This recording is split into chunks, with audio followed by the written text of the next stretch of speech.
Hai ladies, selamat datang di Ladini Book Club bersama dengan saya Vina Oi. Kita sedang membahas Kenalkan Yesus pada Mereka, kayak karya Jack Klompenhauer. This is such a good book, ladies. I have been so blessed. Saya benar-benar diberkati secara pribadi untuk belajar lagi. Apa sih Injil itu? Apa sih kabar baik itu? Dan bagaimana caranya untuk menjelaskan sesuatu yang begitu indah kepada anak-anak. Dan ini adalah contoh yang paling paling bagus karena kita bisa menjelaskannya dengan menggunakan istilah yang gampang dimengerti, dan lebih engaging. Dan kalau anak-anak saja bisa, kita bisa sampaikan kepada anak-anak, how much more to adults, right? Dengan orang dewasa dan kolega atau teman, I'm sure it will also be a blessing for them. Tapi sebelum lanjut lebih lagi, saya akan mulai dengan doa. So, let's pray. Tuhan, terima kasih Tuhan untuk waktu yang Kau telah berikan untuk Ladini Book Club ini, untuk pembahasan buku Kenalkan Yesus pada Mereka. Terima kasih untuk ladies yang mengikuti perjalanan ini, the schedule untuk mereka yang ada di live call ini dan mereka yang akan nonton di YouTube di lain waktu. Terima kasih Tuhan bahwa Roh Kudus terus bekerja, Roh Kudus terus melawat hati kami. Um, Dimanapun kami berada Tuhan, in whatever understanding we have, bagaimanapun pengertian kami tentang Injil Tuhan, tentang kabar baik, Engkau terus bekerja di dalam hati kami Tuhan, dan Engkau terus yang membukakan mata kami, mata hati kami untuk lebih mengerti dan lebih jatuh cinta lagi Tuhan, dengan kabar baik ini, dengan apa yang Yesus telah lakukan di atas kayu salib.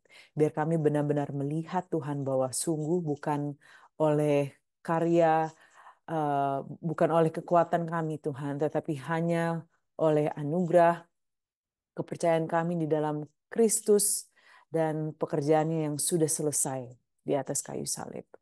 Terima kasih Tuhan, ingatkan kami kembali Tuhan, remind us again and again that you are better, bahwa Engkau lebih baik.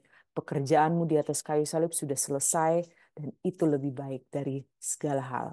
Terima kasih Tuhan, berkati sesi ini, biar setiap diskusi, pembahasan, pertanyaan Tuhan, biar ini semua memberikan kemuliaan hanya kepada Engkau. Dan biar orang yang menonton, menyaksikan sesi ini, mereka juga akan diberkati dan Roh Kudus juga terus menjamah hati mereka. Terima kasih Tuhan. Dalam nama Yesus kami berdoa dan mengucap syukur. Amen. Amen, ladies.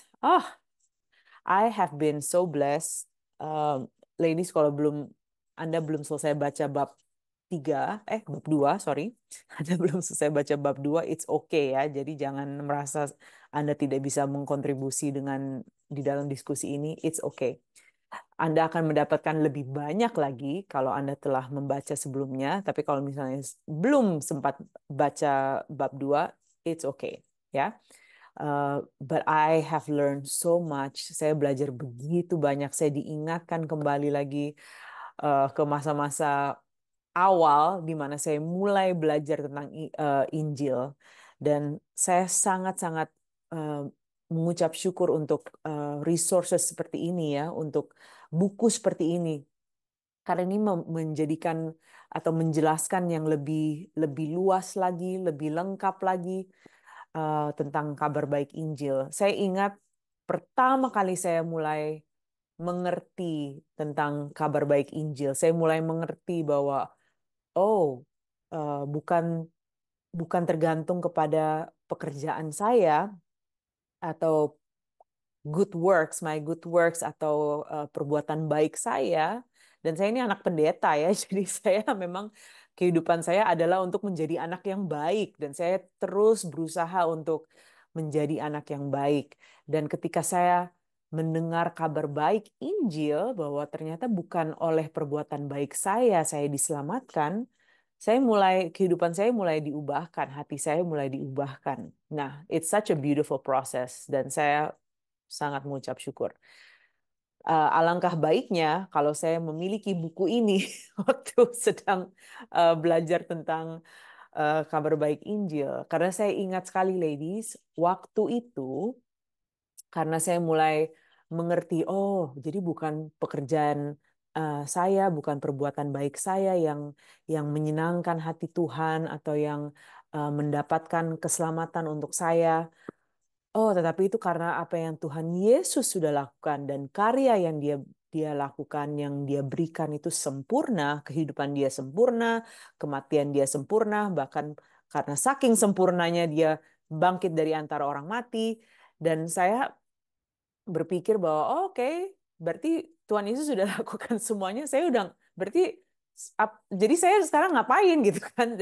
Apakah ada sesuatu yang saya bisa lakukan dengan makna? Karena Tuhan Yesus kan sudah melakukan semuanya. Dan itu menjadi perjalanan untuk saya sendiri, perjalanan untuk belajar. Oh, ternyata sebagai orang percaya kita ini sudah dipanggil ketika kita sudah diterima dalam uh, kasih Tuhan melalui Kristus. Kami sudah kita sudah diadopsi di dalam keluarga Tuhan. And because now we are in His family, kita diberikan pekerjaan yang baik untuk kita lakukan, bukan untuk mendapatkan keselamatan, tetapi karena identitas baru kita, ayo lakukan semua ini untuk kemuliaan Tuhan, right? Dan saya ingat sekali bahwa ada ada pertumbuhan dalam pengertian saya tentang kabar baik tentang Injil dan ini sangat-sangat uh, ini bekal yang sangat bagus, ladies, karena kalau di sini di buku ini Jack menjelaskan dengan gambaran yang lengkap. Jadi apa yang saya pelajari dulu itu mungkin hanya sedikit-sedikit ya, sedikit bagian dari oh ini ya Tuhan Yesus sudah kerjakan pekerjaan yang baik. Jadi pemikiran saya karena saya hanya mendapatkan sedikit bagian dari Injil yang sepenuhnya, saya berpikir bahwa oh saya tidak harus melakukan pekerjaan baik lagi. Tapi ternyata itu hanya bagian dari gambar besarnya. Jadi kalau saya bisa, if I can turn your attention ke halaman 50, oh paling terakhir deh. Ya, 55. Jadi di bab 2, di akhir bab 2, ladies, di akhir bab 2, si Jack ini memberikan rangkuman atau ayo nih cara untuk mendalami ini lebih lagi. Dia memberikan kita penjelasan yang sangat gampang sebenarnya, ladies. It's so easy and very simple, ya. Di bagian halaman 55, di bagian siapa saja. Ini yang saya ingin bacakan sebentar, karena ini adalah gambar lengkap dari kabar baik Injil. Dapatkan hubungan yang lebih akrab dengan kabar baik dengan melakukan studi Alkitab sederhana tentang beberapa manfaat utama yang dapat Anda peroleh karena Anda bergabung dengan Yesus. Berikut adalah daftarnya. Nah, ladies, daftar ini sangat membantu. Daftar ini adalah daftar yang sangat jelas. Jadi kita mendapatkan pemikiran atau pengertian tentang kabar baik dengan gambar besarnya, ya. Kita mendapatkan gambarnya secara utuh, ceritanya secara utuh. Dimulai dengan pembenaran. Pembenaran adalah kita dinyatakan tidak bersalah dan dihargai dengan kebenaran Kristus. Jadi I am declared righteous, ya, tidak bersalah, dan saya dihargai karena saya memiliki kebenaran Kristus. So I am justified, pembenaran. Setelah itu berarti setelah dinyatakan tidak bersalah, sekarang saya masuk nih ke dalam keluarga keluarga Tuhan. Saya diadopsi. Anda menjadi anak Allah.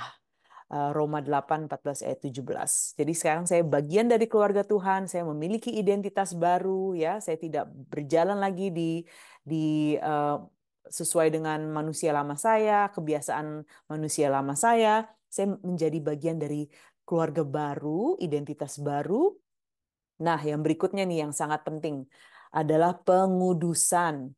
Pengudusan ini, ladies, adalah Anda semakin lebih belajar untuk hidup seperti orang kudus yang sekarang sudah Anda mulai. Pengudusan ini atau sanctification bahasa Inggrisnya, ini adalah proses panjang sekali. Ini adalah proses seumur hidup, ladies, di mana kita semakin menjadi serupa dengan Kristus Hari demi hari kita bertumbuh semakin serupa dengan Kristus, semakin memiliki karakter Kristus. Nah, di sini kita disiapkan untuk melakukan pekerjaan baik. Begitu banyak pekerjaan baik supaya kita bertumbuh semakin serupa dengan Kristus. Mungkin kita akan sempat jatuh, akhirnya kita belajar, oh ternyata bukan seperti ini ya. Keluarga baru atau identitas baru di dalam Tuhan ini nggak seperti ini. Oh ternyata saya salah, saya bertobat dan saya mulai lagi. Itu adalah bagian dari pengudusan, ladies. That we learn from our mistakes, belajar dari kesalahan, bangun lagi, maju lagi, itu semua mempertajam our sanctification. This is part of pengudusan, ya. Jadi kita semakin belajar untuk semakin serupa dengan Kristus. Nah, bagian sini yang sebenarnya saya agak waktu itu zaman dulu, bagian ini yang sebenarnya saya agak bingung. Dan sekarang saya udah lebih jelas. Pengudusan itu adalah bagian dari perjalanan kita sebagai orang percaya yang pada akhirnya destinasi terakhir, ya, tujuan terakhir adalah pemuliaan, glorification. Akhirnya kita akan sampai tujuan di mana suatu hari nanti karya Allah untuk Anda dan karya Allah di dalam Anda akan selesai ketika Anda dijadikan sempurna. Nah, itu akan terjadi setelah pengudusan selesai, in glorification, dalam surga baru, bumi baru, kita akan mengalami yang apa namanya pemuliaan. Dan kita akan dijadikan sempurna. Tidak ada lagi struggle, tidak ada lagi yang kita bergumul dengan dosa, itu tidak ada lagi, ladies. So we will get there, ya. Jadi itu adalah kabar baiknya. Dan adalah kabar baik untuk kita tahu tentang pengudusan supaya kita tidak patah semangat, ladies, ya. Supaya kita tidak patah semangat ketika kita I'm still struggling with this. Saya harus berdiri lagi, saya harus bangun lagi. It's okay. Ini adalah supaya kita tidak patah semangat karena kita tahu bahwa akhirnya we will be glorified, ya. Akhirnya kita akan mengalami glorified bodies, ya, badan yang sudah mulia, ya, pekerjaan yang selesai, benar-benar selesai tuntas, dan kita dijadikan sempurna. So that is part of the story. Ini adalah bagian dari cerita yang lengkap dan gambaran yang utuh.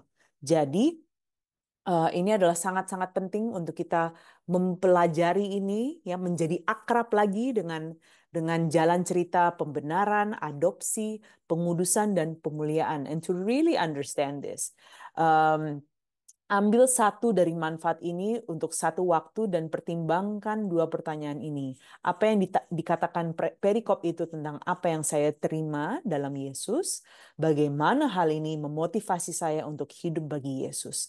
Pastikan untuk melakukan studi ini dengan anak-anak yang Anda ajar atau untuk berbagi dengan mereka kemudian mengenai apa yang Anda pelajari. Ini sangat membantu dan it really puts us in the right course, ya. Jadi di dalam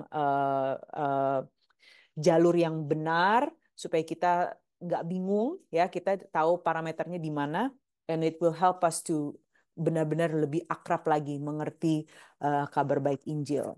Dan saya sangat-sangat senang juga dengan apa yang dibagikan di bab 2. Kalau Anda belum baca, it's okay. Jack sempat membahas apa itu Injil, kabar baik, ya. Jadi apa yang terjadi ketika manusia jatuh dalam dosa. Jadi all the bad news, the bad news first, dan akhirnya kabar baiknya, jalan keluarnya adalah apa yang Yesus telah lakukan. Dan di halaman berapa ya ini? Di sini di halaman 38 sampai 39, di sini Jack benar-benar memberikan daftar yang sangat-sangat membantu apa yang dosa lakukan, efek dosa di dalam kehidupan kita, dan apa yang Yesus lakukan. Tetapi Yesus, jadi dosa mengatakan kita ditakdirkan untuk mati, tetapi Yesus mati untuk memberikan hidup yang kekal kepada kita. Dosa berarti kita dikutuk, tetapi Yesus menjadi terkutuk untuk membuat kita diberkati. Ya, jadi daftar seperti ini sangat-sangat membantu dan memberikan kontras yang akhirnya kelihatan, wah ini benar-benar kabar baik. Apa yang Yesus lakukan ini benar-benar kabar baik. Dan yang saya juga senang apa yang Jack lakukan, karena ini adalah dia dia menyediakan ini sebagai sesuatu yang untuk disajikan untuk anak-anak. Jadi bahasanya dijadikan lebih gampang untuk dimengerti dan penyampaiannya juga very straightforward ya. Jadi sangat jelas. Dia menggunakan ilustrasi buku rapor. Jadi dia menggunakan ilustrasi buku rapor untuk anak-anak sekolah minggunya dan dia mengatakan gimana kalau Tuhan memberikan nilai untuk kita semua. Dan pasti kita semua di sini pernah menerima rapor di sekolah ya. Pasti semua tahu, udah tahu, you know the drill, you know what happens. Dan Tuhan juga bisa memberikan buku rapor untuk kehidupan kita ya. Nah, bayangkan kalau di buku rapor ini ada beberapa kriteria yang kita harus apakah kita memenuhi kriteria ini atau tidak. Dan ini so cute how he does it. Jadi ada 5 mata pelajaran kesalehan.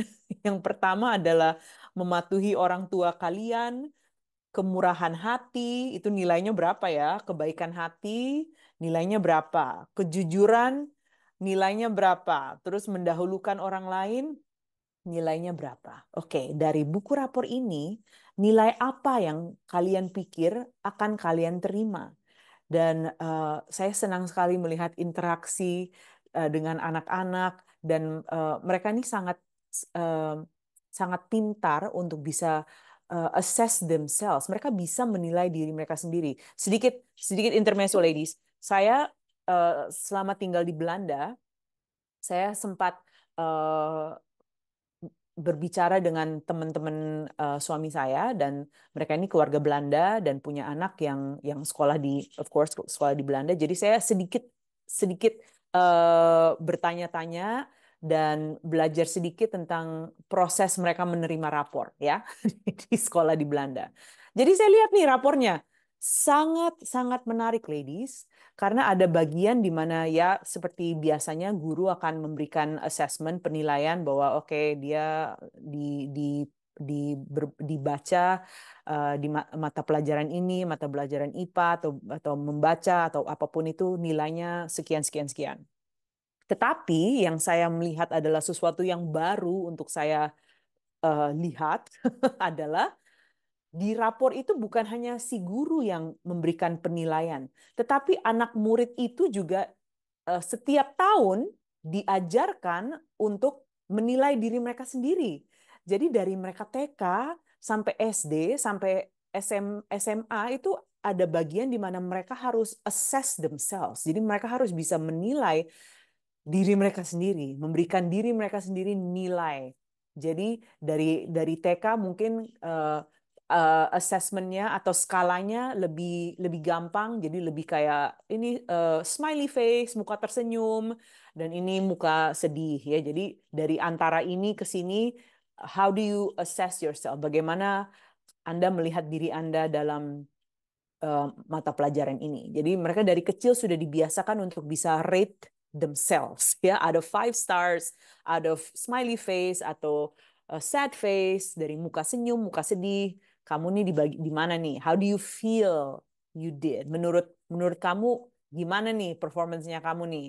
Ya. Nilai kamu gimana nih? And the same way sampai sampai besar ya. Jadi sampai mulai lebih mengerti abstrak, skala 1 sampai 5 ya, atau bisa mulai memberikan tulisan review untuk diri mereka sendiri ya. Saya merasa saya bisa lebih baik lagi di mata pelajaran ini. I'm distracted ya, apapun itu dia bisa lebih memberikan penilaian yang jujur untuk diri mereka sendiri. So this is actually a skill that they have. Ini adalah keterampilan yang setiap anak miliki sebenarnya. Mereka bisa memberi rating diri mereka sendiri, mereka bisa memberikan review diri mereka sendiri. So, sedikit intermezzo tadi, dan balik lagi ke ilustrasi buku rapor Allah, karena di sini di interaksi Jack dengan anak-anaknya di kelas sekolah minggunya dia, anak-anak ini mulai memberikan, oh ya menurut saya di mata pelajaran mematuhi orang tua saya kira-kira B. Atau untuk kemurahan hati, saya mungkin D. Jadi saya sangat menarik melihat interaksi bahwa anak-anak ini mulai berpikir di skala ini saya ada di mana ya, di skala mematuhi orang tua ini saya ada di mana. Dan dari contoh ini, karena ini contoh dari Amerika, jadi sistem penilaiannya itu A, kalau misalnya yang paling baik itu A+, terus kalau yang paling buruk itu F, itu fail, ya, buruk, eh, nggak lolos, nggak, ya, tidak lulus kelas ini. Jadi skalanya dari A sampai A+ atau F. Dan akhirnya Jack mulai menjelaskan bahwa you know what, sebenarnya di dalam skala Tuhan, ketika kita tidak melakukan ini dengan sempurna, ketika kita tidak mematuhi orang tua dengan sempurna, kita miss satu aja itu udah termasuk udah F sebenarnya. Ya, jadi sebenarnya dalam dalam kategori Tuhan atau dalam skala Tuhan, kita ini semuanya F. Kita ini semuanya tidak melakukan ini dengan sempurna. We fail in this area.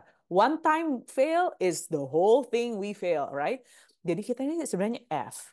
Dan yang indah dari ilustrasi ini, Jack mengambil amplop yang kedua. Amplop yang kedua adalah ditulis buku rapor, terus namanya Yesus. Dan dia keluarkan dari amplop Yesus, rapor Yesus. Dan semua yang ada di rapor Yesus, ya kan tadi semua itu mematuhi orang tua, kemurahan hati, kebaikan hati, kejujuran, mendahulukan orang lain. Guess what? Tuhan Yesus itu semuanya A plus, A plus, A plus, A plus, A plus, A plus, ya kan? Karena Tuhan Yesus melakukan itu dengan sempurna. Nah, yang bikin ini sangat-sangat scandalous, yang bikin ini sangat-sangat kontroversial adalah ketika buku rapor ini ditukarkan ya, jadi diswap. Yang tadinya amplopnya Tuhan Yesus dimasukkan ke amplopnya Vina Oy atau Bapak Jack. Yang tadi di amplopnya Bapak Jack ini ditukar masukkan ke amplopnya Tuhan Yesus. Jadi Tuhan Yesus yang memiliki semua F F F F F dan akhirnya Pak Jack yang memiliki rapor yang semuanya A plus A plus A plus A plus. Dan di ilustrasi ini Jack menjelaskan bahwa beberapa anak mulai kaget loh, nggak boleh dong, itu kan nggak bisa, kan itu karyanya Tuhan Yesus gitu. Lucu banget deh mereka nih. Dan saya juga sangat I'm so curious. Saya penasaran sekali kalau misalnya Anda akhirnya sempat membagikan ini ke dalam kelas Anda atau pembicaraan Anda dengan anak-anak. Please share with me. Respon mereka seperti apa ya. Jadi ini kan banyak yang udah mulai kontroversial nih. Kan nggak boleh, kan itu pekerjaan Tuhan Yesus. That's not fair ya. Itu nggak boleh. Itu Tuhan Yesus jadi malu dong. Maksud Tuhan Yesus yang dapat F. Dan di sini Pak Jack mulai menyambungkan kepada salib. Jadi menurut kalian apa yang terjadi di atas kayu salib? Di atas kayu salib itu Tuhan Yesus menanggung semua failnya kita, semua dosa kita dia tanggung di atas kayu salib. Dan not only that, dia menukarkan kebenaran Tuhan Yesus untuk kita ya. Jadi rapor kita jadi A plus. That's what happened on the cross. Dan what good news, kabar baik yang sangat indah yang kita bisa sampaikan kepada anak-anak, yang kita bisa sampaikan kepada murid-murid.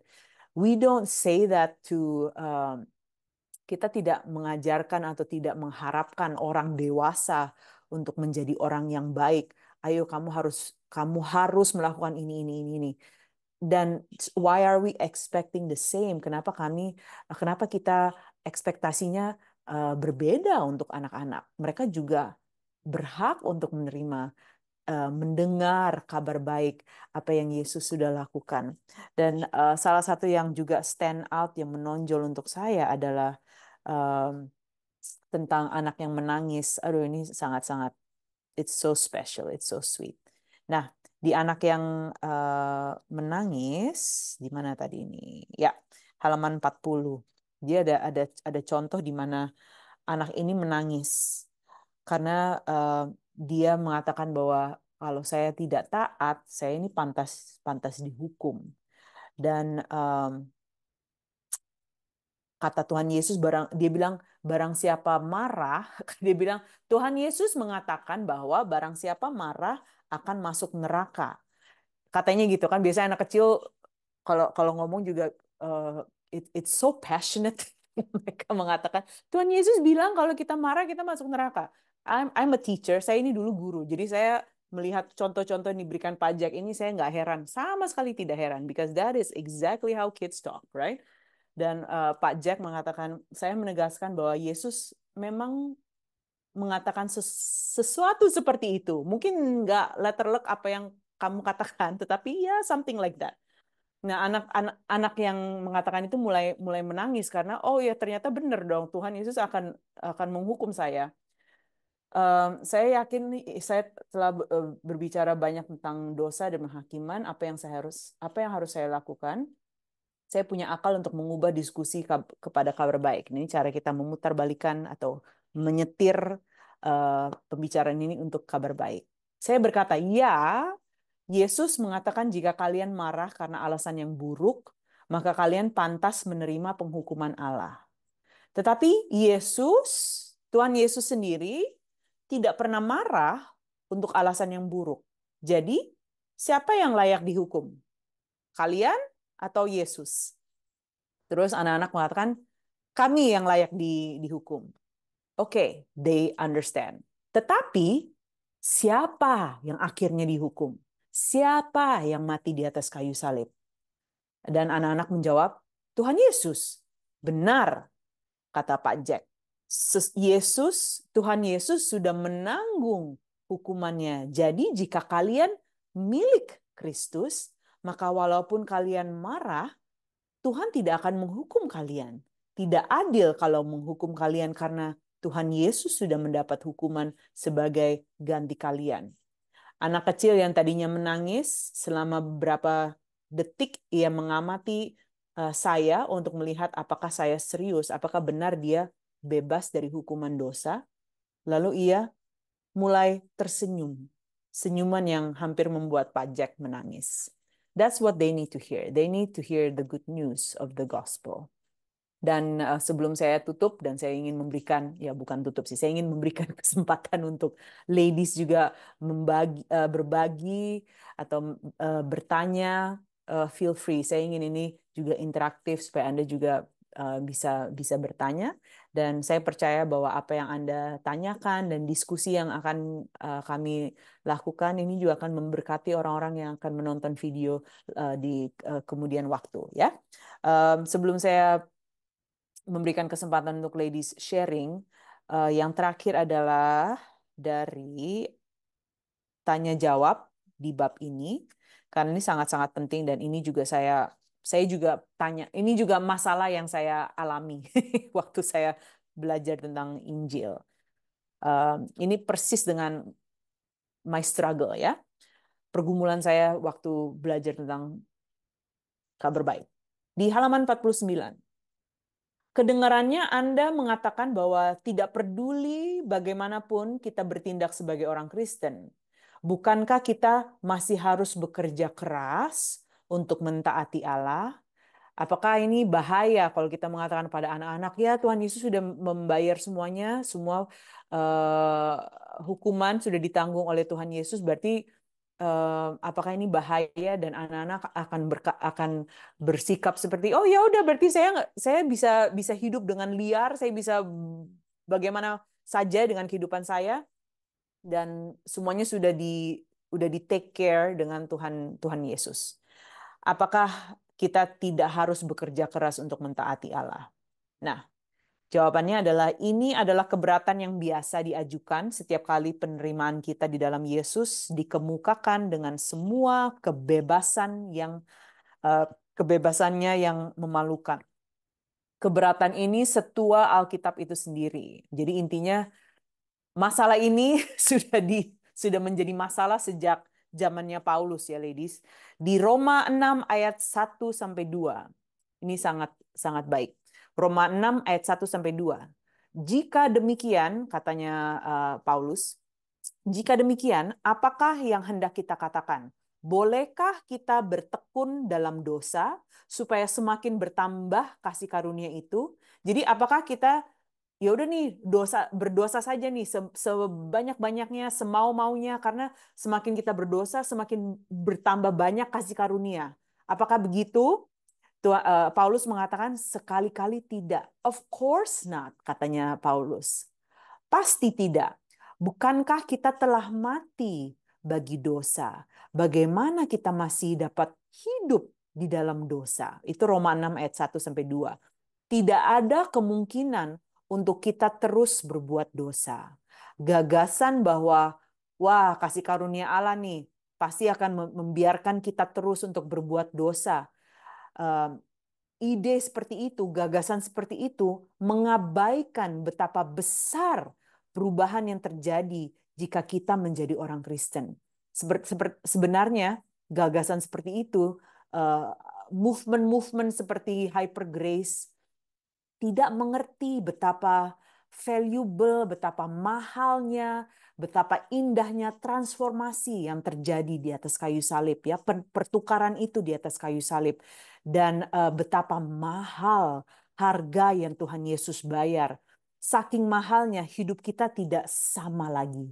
Gitu loh.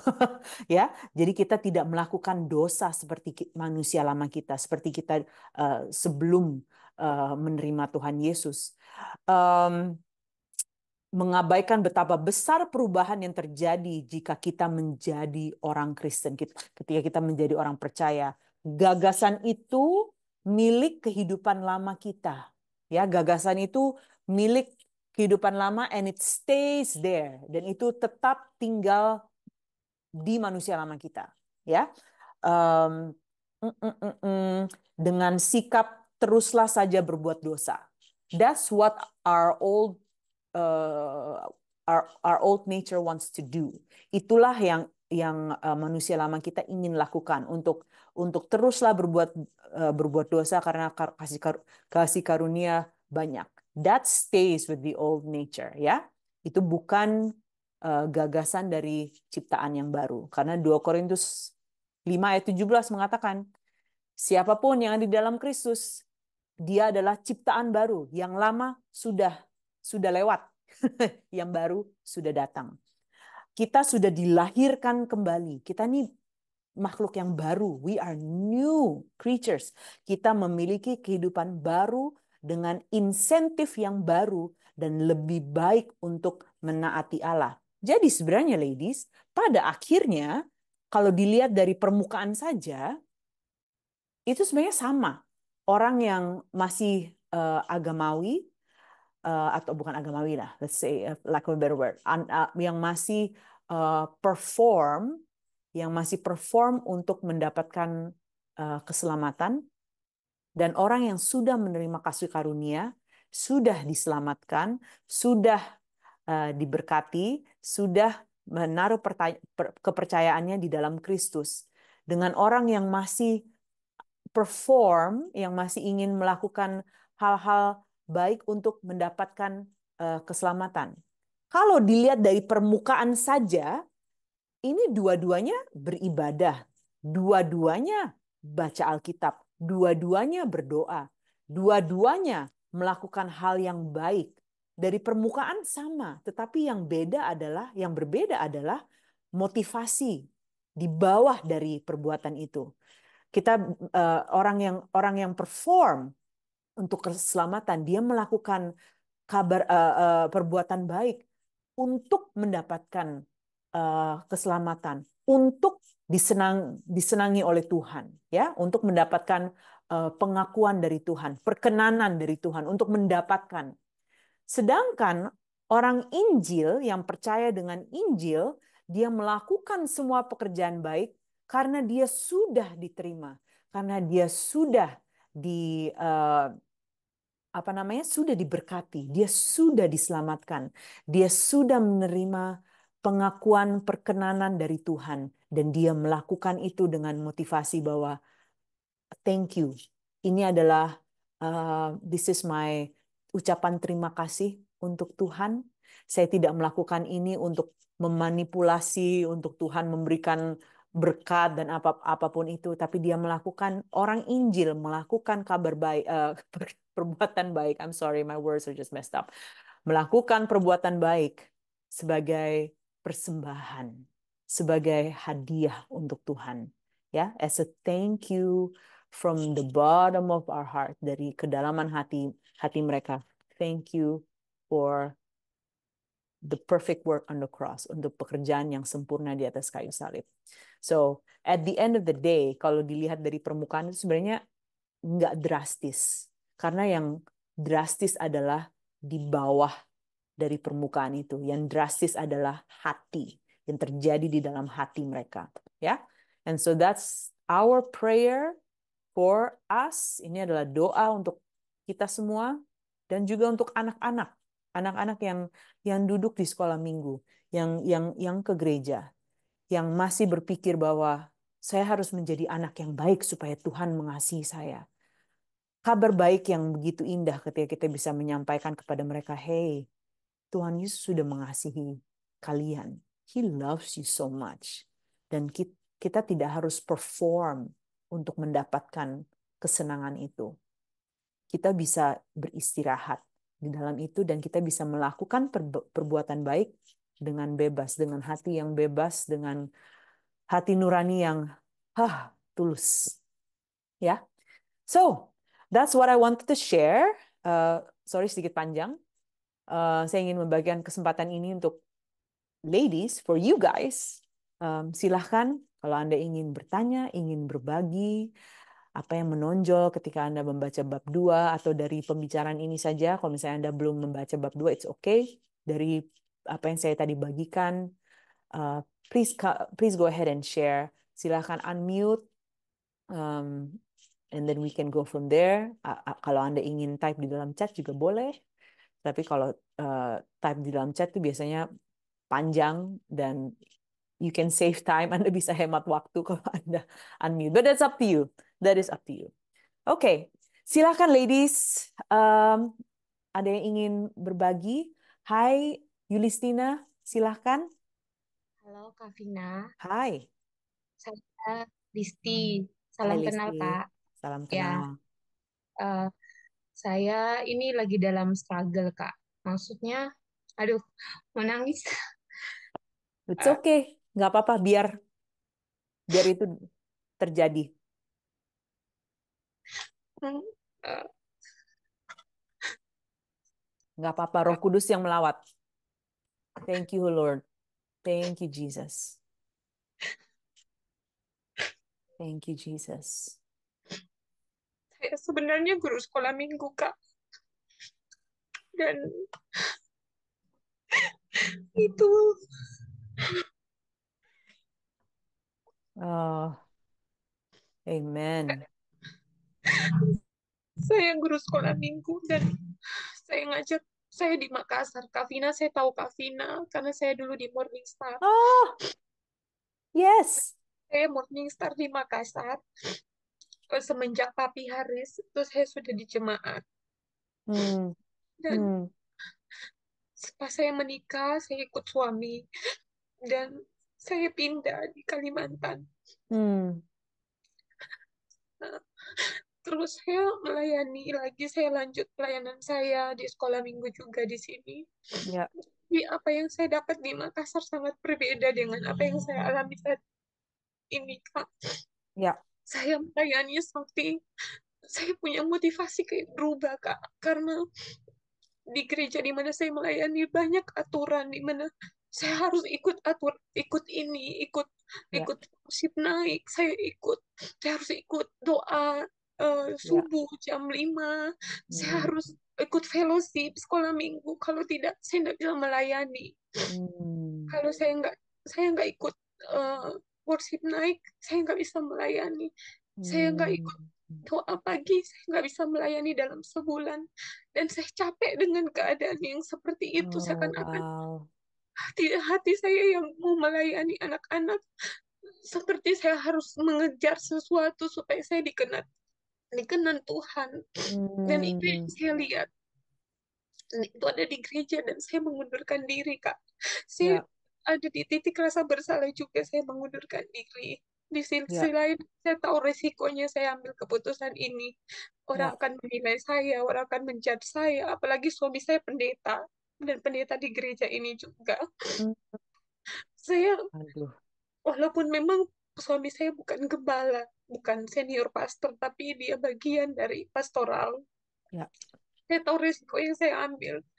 Tapi semenjak saya memilih untuk saya tidak lagi melayani, saya merasa damai gitu. Maksudnya saya tidak ada di ya, dalam di dalam jerat seperti saya melakukan sesuatu karena ya, motivasi yang tadi supaya saya dikenan Tuhan supaya lebih sempurna. ya. Karena yang saya dapat di gereja ini bahwa keselamatan itu bisa hilang. Kalau kita Hmm, tidak melakukan ini, tidak melakukan itu, tidak ikut kegiatan ini, itu bisa ya, hilang. Tapi ya, yang saya tahu keselamatan tidak akan pernah hilang.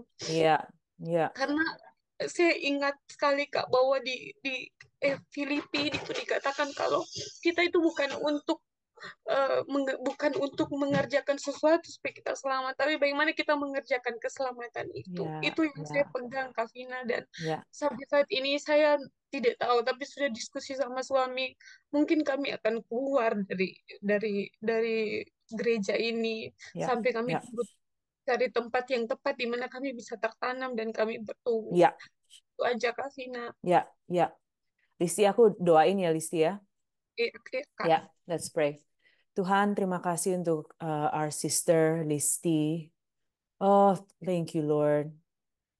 Tuhan, kami ingin berkati Listi dan suami. Berkati mereka, Tuhan, keinginan mereka, kerinduan mereka untuk melayani Engkau, Tuhan. Dan biar Engkau yang menjaga mereka dan membimbing mereka dalam diskusi ini, Tuhan, dalam finding out the right church untuk bisa mendapatkan uh, keluarga rohani yang baru, Tuhan, gereja lokal yang tepat, Tuhan, di mana mereka bisa tertanam dan mereka bisa bisa menuangkan energi mereka, mereka bisa memperlebar kerajaan-Mu, Tuhan, bersama dengan komunitas yang baru, di mana mereka bisa bekerja bersama, Tuhan, dan tidak ada lagi, Tuhan, um, pressure atau tekanan yang menjadi sebagai intimidasi, Tuhan. Tuhan, terima kasih bahwa Engkau yang melindungi mereka, Tuhan, dari setiap tekanan yang bukan dari Engkau. Dan biar ini, Tuhan, bisa menjadi awal dari perjalanan yang indah, menjadi awal dari proses yang begitu indah dengan komunitas yang baru. Biar Engkau tuntun mereka, Tuhan. Engkau jaga mereka, Tuhan, dan mereka bersandar sepenuhnya dengan tuntunan Roh Kudus. Terima kasih, Tuhan, Engkau you bless them, berkati mereka, Tuhan, di dalam pekerjaan mereka, dalam keinginan mereka, kerinduan mereka, Tuhan, biar itu terus menjadi lebih kuat lagi, Tuhan, lebih jelas lagi, Tuhan, arah di mana mereka harus berjalan. We bless them, Lord. Dalam nama Yesus kami berdoa dan mengucap syukur. Amen. Hearts for me, Kak Vina, makasih. big hugs. Tadi sempat dibahas sedikit tentang keselamatan. So let's look at itu yang mempekerjakan keselamatan, kerjakan keselamatan itu di halaman kerjakan keselamatan. Ya, Filipi 2 ayat 12 sampai 13 ya. Jadi saya ingin berbagi, is that right? Ya, uh, to everyone, send. Oke, ya, oke. Nah, di sini dikatakan bahwa, hai saudara-saudaraku yang kekasih, kamu senantiasa taat, karena itu tetaplah kerjakan keselamatanmu dengan takut dan gentar. Bukan saja seperti waktu aku masih hadir, tetapi terlebih pula sekarang waktu aku tidak hadir. Biasanya orang berhenti di situ, tetapi yang kalimat berikutnya ini sangat-sangat penting. Karena Allah lah yang mengerjakan di dalam kamu baik kemauan maupun pekerjaan menurut kerelaannya. Itu sangat penting. Yes, we work our salvation adalah kita tidak menyia-nyiakan pekerjaan Yesus di atas kayu salib. Pekerjaannya, keselamatan untuk kita adalah bagian dari keluarga baru. Kita memiliki identitas baru. Ada begitu pekerjaan baik yang kita harus lakukan untuk kemuliaan Tuhan, ya. Dan bukan pekerjaan, keinginan, kemauan, there we go, kemauan dan pekerjaan itu pun yang lakukan adalah Tuhan Yesus.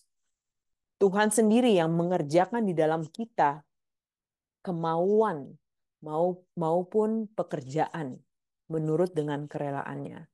Jadi itu adalah kabar baik setiap kali kita melihat ayat ini adalah dorongan yang sangat baik, bukan tekanan.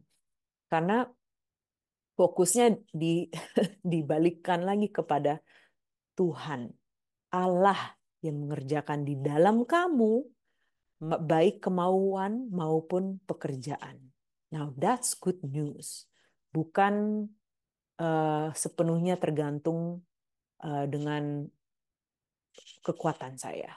Ya, bukan sepenuhnya tergantung dengan how well I perform. Sama sekali tidak. Ini masih konsisten dengan apa yang Injil katakan, bahwa Tuhan sendiri yang mengerjakan. Dan yang saya dengar dari R.C. Sproul, saya lupa, pokoknya salah satu teolog deh, kalau nggak salah R.C. Sproul, you can check me on that. Dia mengatakan bahwa kalau kita tidak bisa mendapatkan keselamatan, kalau kita tidak bisa bekerja untuk mendapatkan keselamatan, kita tidak bisa kehilangan keselamatan. Kita tidak bisa bekerja keras untuk kehilangan keselamatan. If you didn't earn it, then you cannot lose it. Ya, kita tidak memiliki kuasa yang begitu besar, yang begitu kuat untuk bisa mendapatkan keselamatan. Berarti logikanya adalah kita tidak memiliki kuasa yang begitu kuat, yang besar, saking besarnya kuasa kita sampai bisa kehilangan keselamatan. I am grateful, saya sangat mengucap syukur bahwa itu bukan ada di tangan saya. Keputusan itu ada di dalam Tuhan. Dan seperti ayat Filipi 2 ini, saya lebih ditekankan lagi, lebih ditanamkan lagi di dalam hati saya bahwa bukan pekerjaanmu, bukan pekerjaan kita, tetapi Allah yang mengerjakan di dalam saya. Which is why it's so important for me to just surrender to the Lord, berserah kepada Tuhan. Tuhan, biar Engkau yang mengerjakan di dalam kehidupan saya, bukan kehendakku Tuhan, tapi kehendak-Mu yang terjadi. Not my will, but your will be done. Dan itu konsisten dengan ayat-ayat yang lain, ya. Bukan hanya mereka yang mengatakan berseru Tuhan, Tuhan akan masuk ke dalam kerajaan Tuhan, tetapi mereka yang melakukan kehendak Tuhan. Balik lagi ke situ. Tuhan, bukan kehendak saya, tetapi kehendak-Mu. Itu yang saya ingin lakukan. So, kekristenan juga kita tidak bisa mengatakan diri kita sebagai orang percaya because we are Christians, we are believers. How do we know that? Because we love Him. Kita mengasihi Tuhan dan kita melakukan kehendaknya. Those who obey His will, who do His will. Mereka yang melakukan kehendaknya. Jadi again, bukan kehendak saya tetapi kehendak Tuhan. Dan itu adalah kabar baik. Oke, ladies. Masih ada 7 menit lagi. Apakah ada pertanyaan yang terakhir mungkin? Pertanyaan terakhir atau sharing terakhir? Ladies, silahkan. Silahkan. Ayu, I see you. Silahkan. Hai Kak. Halo Kak Vina. Hello. Shalom. Ya, sebelumnya perkenalkan Kak, saya Tina. Oh, Tina. Oh, Uh, hi. Ayu will get to you after, okay? Yes, Tina. Silakan. Oke, baik Kak. Terima kasih Kak. Saya mungkin lebih ke sharing ya. Sekarang Ya. kan saya lagi lanjutkan studi di salah satu sekolah teologi di Makassar. Dan konsentrasi saya itu holistic child development. Jadi memang untuk pelayanan anak juga. Dan Ya. saya senang sekali saya menemukan satu buku yang selama ini saya cari-cari.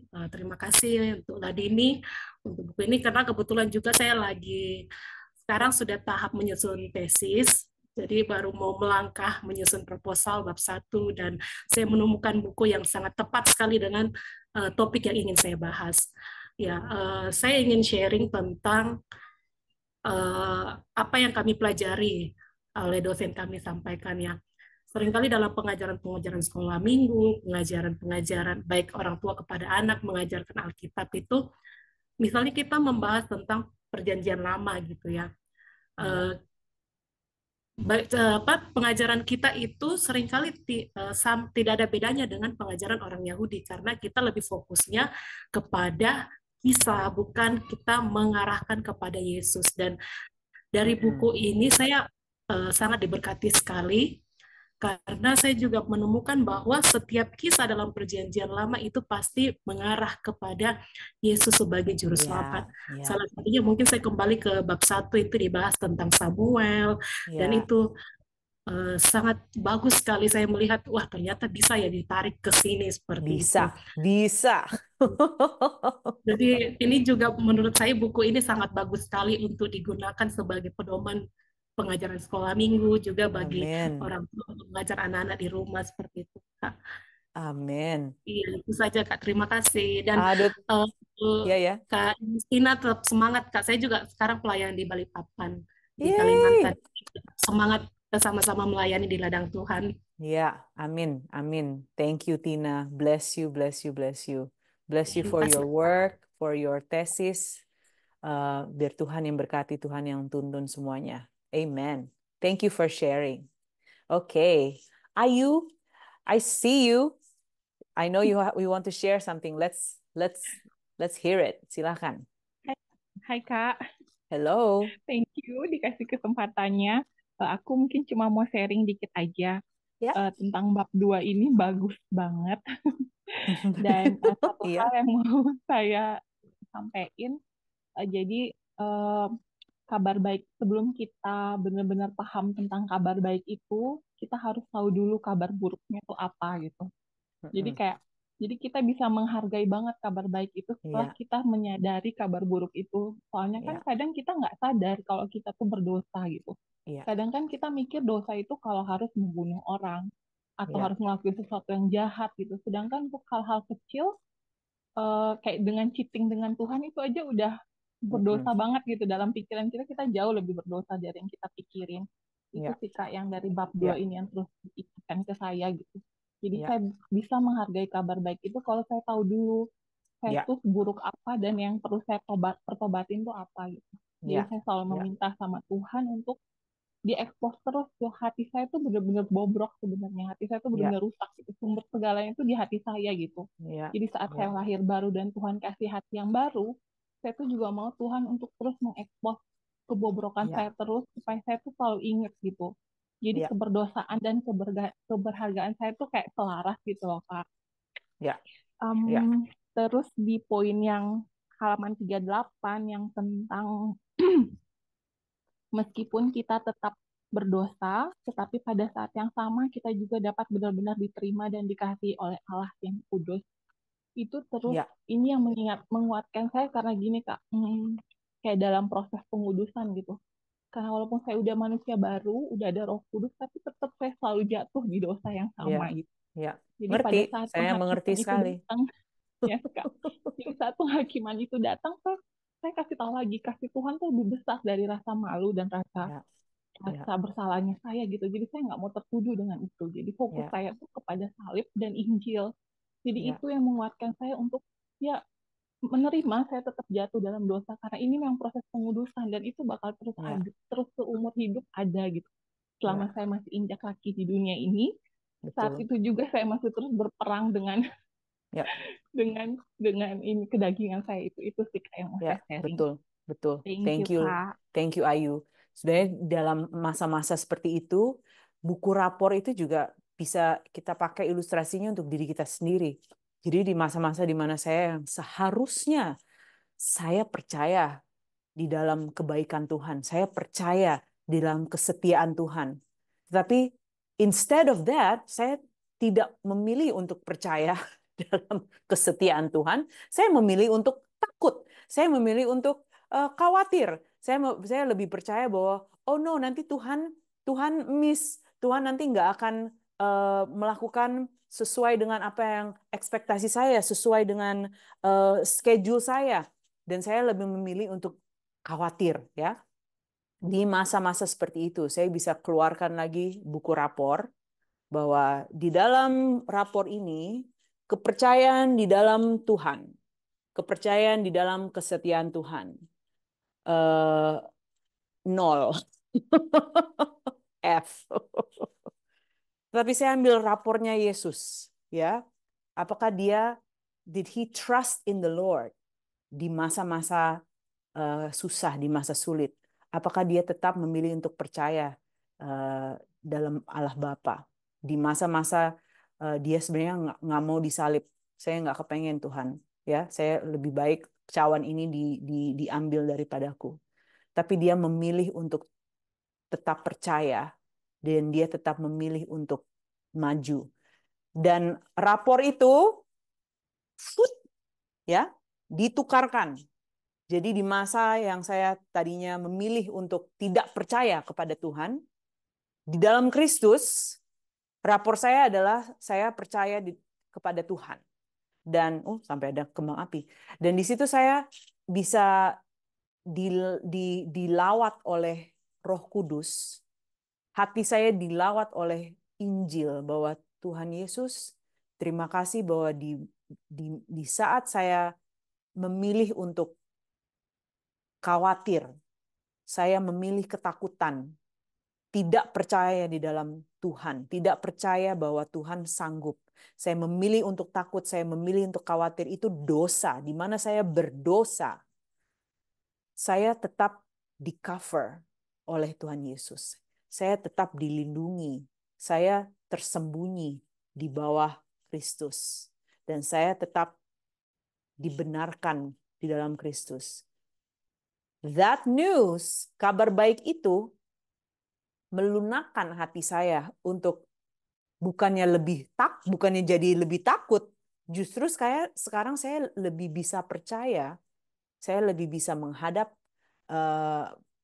melawan keinginan saya untuk takut, melawan keinginan saya untuk khawatir, dan untuk ayo maju, percaya kepada Tuhan dalam masa sulit ini. That actually wins my heart. Ya, buku rapor itu justru melayani saya secara pribadi ketika saya ingat, oh iya, saya di dalam Kristus. Buku rapor saya yang tadinya F, yang tadinya 0, nggak percaya kepada Tuhan, takut, ya, khawatir, tapi dalam Kristus saya 100.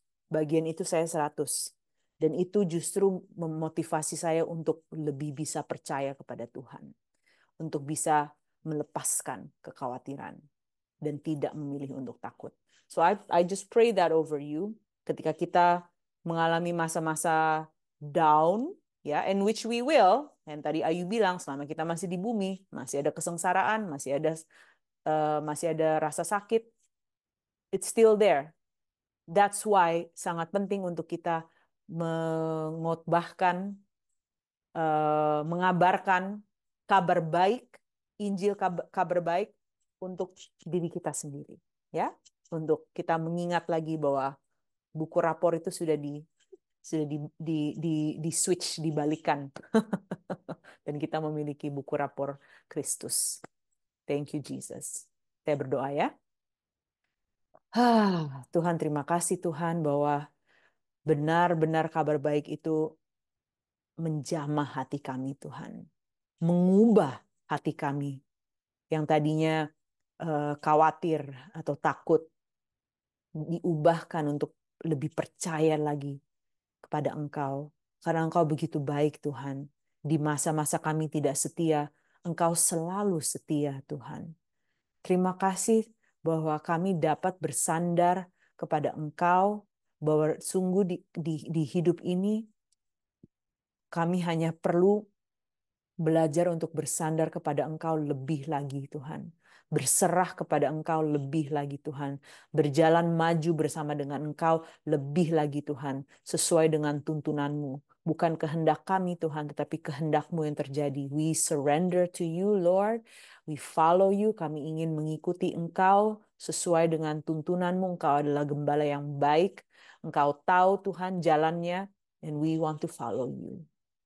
Biar kami terus bertumbuh dalam pengertian kami dalam kabar baik ini Tuhan, dan biar kami terus diingatkan kembali Tuhan setiap hari, hari demi hari kami diingatkan betapa begitu besarnya kasih-Mu, begitu indahnya Injil kabar baik ini untuk hati kami.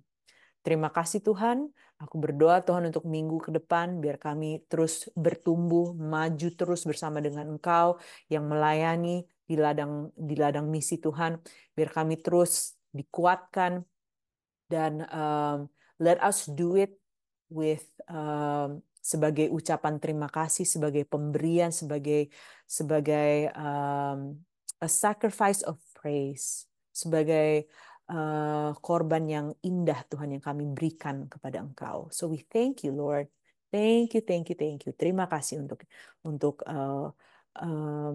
perjalanan ini yang bersama dengan Engkau, perjalanan yang indah, dan kami tidak harus melalui ini sendirian, karena kami bersama dengan Engkau, beserta dengan kami Tuhan. Thank you Lord, dalam nama Yesus kami berdoa dan mengucap syukur. Amen.